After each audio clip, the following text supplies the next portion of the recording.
SUNAFIL continúa investigando si hubo negligencia en la caída de Elías Montalvo, el joven participante de un reality que sufrió una caída desde más de 15 metros de altura. Una caída estrepitosa, más de 15 metros de altura, y su protagonista, Elías Montalvo, un chico reality cuyo accidente se produjo en vivo cuando junto a otros compañeros participaba de un juego de altura extremo. De inmediato, lo que se creía parte del programa se había convertido en una emergencia.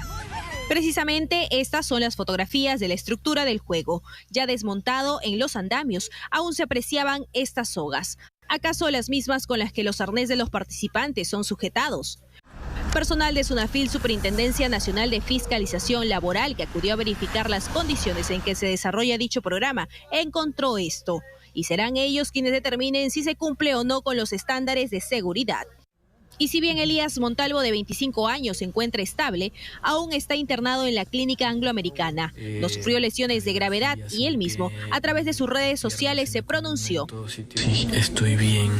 Simplemente ha sido un golpe en el pie izquierdo, lo cual me vendaron. El otro pie está bien. Tras su publicación, sus seguidores no dudaron en enviarle mensajes de aliento. En la clínica, en tanto, su madre y el productor del programa siguen de cerca su evolución. El doctor le ha dicho que no tiene solamente una contusión en el tobillo, que no es ninguna fractura, es un golpe, un hematoma. Este collarín solo es por precaución, no es porque esté mal del cuello ni de la columna. El joven influencer, conocido también por sus contenidos en TikTok, deberá seguir en reposo. Fuera de peligro, solo se espera que en las próximas horas sea dado de alta. Por lo pronto, SUNAFIL, a través de este comunicado, informó que de identificarse riesgos graves e inminentes para la vida e integridad física de los trabajadores, los juegos de competencia podrían paralizarse. Bueno, a partir de este lamentable accidente, la pregunta que surge es, en principio, ¿qué se debió hacer para evitar que ocurra y cuáles pueden ser las secuelas?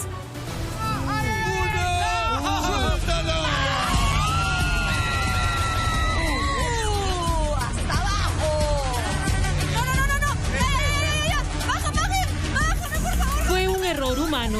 No se tomaron las medidas de seguridad correctas para evitar su caída, es lo que asegura Eric Cosio, experto en juegos de altura, sobre el accidente de Elías Montalvo, participante del reality Esto es Guerra, que durante una competencia cayó de una altura de más de 15 metros. Y parte del juego es desdoblarle el asiento y que él tenga una caída controlada, ¿no? Que debería de tener un tope de 2 metros o 1 metro, y él se va con todo hacia abajo, ¿no? Quiere decir que el elemento con el que se bloquea la cuerda o no ha sido el correcto o no ha sido bien utilizado, o simplemente no lo han tenido. Según explica el especialista, hay varios elementos de seguridad que ayudan a evitar estas caídas cuando se practican estos juegos de altura. Correcto. Hay unos elementos bloqueadores, por ejemplo, que se llama grigri, que es el más conocido. Tiene una leva que se desdobla y aquí entra la cuerda. Entonces, cuando la cuerda jala, esto simplemente bloquea, ¿no? Y así yo suelte el elemento, o sea, yo lo suelto, la leva se va a regresar, pero va a bloquear la cuerda en todo momento. La falta de uso de estos bloqueadores de cuerdas sin duda pueden ocasionar aparatosas caídas que a su vez pueden provocar graves lesiones, comprometiendo incluso hasta la columna vertebral. Las más frecuentes son la zona de los miembros inferiores, sobre todo el hueso que está en el talón del pie, que se llama calcáneo, y todo el componente axial del esqueleto, es decir, la columna vertebral, y lesiones nerviosas como de la médula espinal también.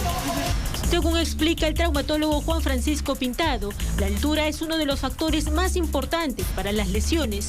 Es decir, cuanto más es la altura, más riesgosa es la lesión y más graves pueden ser las consecuencias a largo plazo. Los estudios dicen que el 98% de los pacientes que sufren una caída de gran altura tienen politraumatismos, es decir, golpes en muchas partes del cuerpo. De este grupo, de entre un 11 a un 30% tienen lesiones de fracturas a corto y largo plazo. Hernias lumbares, lesiones en la parte muscular y dolores crónicos son algunas de las consecuencias a futuro que pueden ocasionar este tipo de caídas. Lesiones que podrían evitarse si se toman las medidas de seguridad adecuadas a la hora de practicar estos riesgosos juegos de altura.